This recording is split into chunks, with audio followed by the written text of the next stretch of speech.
Once upon a time, in a small, snow-covered village, there lived a poor man named Haroon.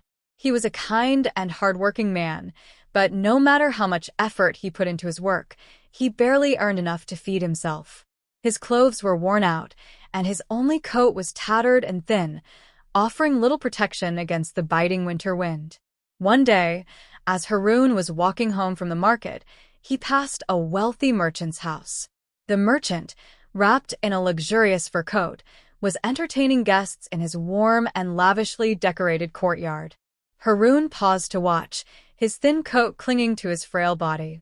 The merchant noticed him and called out, "Why are you standing there? You look like a beggar."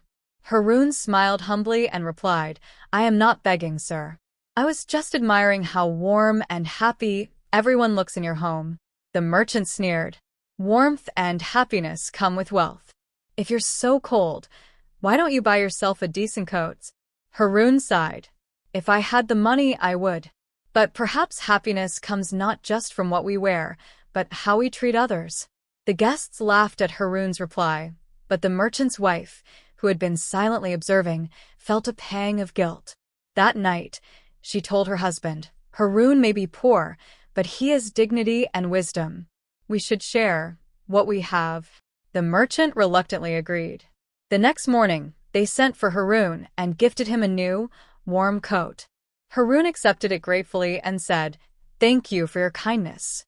I may have little, but I promise to pass on your generosity to someone else in need." True to his word, when Haroon came across a shivering orphan a few days later, he gave the boy his old coat.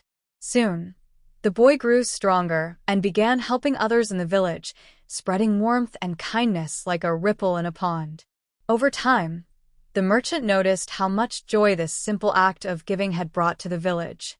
Inspired, he began sharing his wealth with the less fortunate, discovering that happiness was not found in riches, but in the connections forged through compassion.